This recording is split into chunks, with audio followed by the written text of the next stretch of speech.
Welcome to the Tales Weaver, your home of life-changing stories that seek to inform, entertain, and educate. Have you ever heard the saying, the stubborn fly follows the corpse to the grave? In this adventure, a young lady named Atipoka could not heed the sound advice of her parents. Her stubbornness led her to defy boundaries beyond her comprehension, where she danced with spirits of the night. How did it end for her? Let us dive in. Long ago, before the white man's road cut across the belly of the land, before iron birds began to fly over our skies, there lived a girl named Atipoka in a village called Shirigu. Shirigu rested on the edge of the evil forest, that place where hunters dared not set their traps and farmers dared not stretch their farms. The people said it was where restless spirits made their home, where the trees whispered secrets in voices not meant for human ears, and where the moon refused to shine her full face. Atipoka was the only child of Mr. Adia and Madam Ataya, an elderly couple who had prayed to the gods for many seasons before she came into their lives. Her arrival was like rain after drought, her laughter like the first cry of a new chick. But the elders say, the chick that refuses to listen to the mother hen will surely fall into the claws of the kite. From her childhood, Atipoka was stubborn. Her parents warned her of the ways of the world, but she paid them no heed. Her ears were like a sieve. Advice entered, but never stayed. She longed for merriment. If she heard of a wedding, she went.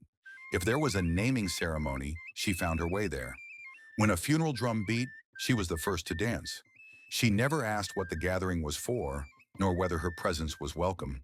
She only wanted to be where songs were sung and feet stamped the earth in rhythm.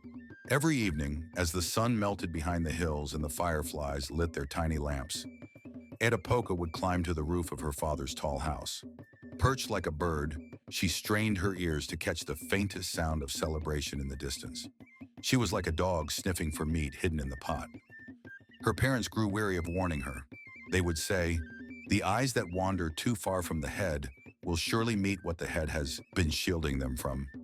When the drum beat changes, the dance must also change, but the stubborn dancer will twist her ankle. But Atipoka only laughed, tossing her braids behind her shoulder. One evening, as the crickets chirped and the moon climbed slowly into the sky, Atipoka heard something she had never heard before. From the direction of the evil forest came the throb of drums, deep and insistent. They were not the familiar drums of weddings or funerals. These drums carried a strange hunger, as if the trees themselves were beating them. Voices rose in song, eerie yet beautiful, laced with a sweetness that stung like honey left too long in the sun. Atipoka's heart leapt. She waited until her parents had folded themselves into sleep. Then, barefoot and bold, she lit a torch and slipped into the night. The dogs barked, but she shushed them. The moon tried to hide behind a cloud, as if ashamed to witness her folly. The path to the evil forest was no child's play. First came the dense thickets, where thorns tore at her skin. Then a river, swollen with rains, blocked her way. She tied her wrapper high above her knees and waded through, shivering as the cold water licked her waist. Beyond the river rose hills and rocks, their jagged faces like the teeth of some giant beast.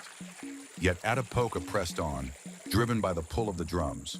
The elders say, the tortoise may be slow, but stubbornness will carry him to the farm. And so, stubbornness carried Atipoka deeper into danger. At last, she reached a clearing. There the drums pounded, and the sight before her almost stole her breath. In the moon's dim light, she saw diminutive creatures, not taller than a child's waist, with bodies like men, but feet twisted backward. These were no humans. These were spirits of the forest, dwarfs whose dance was said to lure mortals to their doom. But Atipoka, blinded by excitement, did not flee. Instead, she laughed and clapped and joined the circle. The dwarfs welcomed her with toothy grins. They twirled and leapt, stamping their backward feet on the dust. The air grew thick with song. Atipoka's voice mingled with theirs, her feet keeping pace with their strange rhythm. She forgot her parents. She forgot the warnings. She forgot the very boundary between the world of the living and the world of spirits. But when the cock crowed faintly in some distant homestead, when the veil of night began to tear to let in the breath of day, the dwarfs suddenly stopped. Their laughter died. Their eyes turned to Atipoka with a hunger she had never seen before. One stepped forward and whispered, "No mortal dances with us and goes back whole." Before her eyes, they began to chant. The ground trembled. Her body grew heavy. Her arms twisted, her legs bent. Her voice cracked into a bray. In the twinkling of an eye, she was transformed into a donkey. The dwarfs laughed with glee. "We shall eat her before dawn," they cried. But fate is like the wind. It cannot be trapped in a basket. As they prepared their fire, Atipoka bolted. Kicking with her new legs, braying in terror, she dashed into the forest. The spirits gave chase, but the forest itself seemed to protect her. She leapt rivers, crashed through bushes, stumbled over rocks, until at last, bruised and bleeding, she stumbled into the familiar paths of Shirigu. When she arrived at her father's compound, the sun had already painted the sky with gold. She staggered into the yard, her bray startling the chickens. Her parents came out, eyes wide. But what did they see? Not their daughter, but a donkey, dusty, wild-eyed, gnawing at millet stalks. "Chase it away," cried Madame Ataya. "This beast will scatter our firewood." And so they beat her with sticks, driving her from the hearth. Hungry, she returned, chewing at the millet stalks. Again they chased her. Atipoka wept, but her tears were brays. She tried to speak, but the words were trapped beneath her new tongue.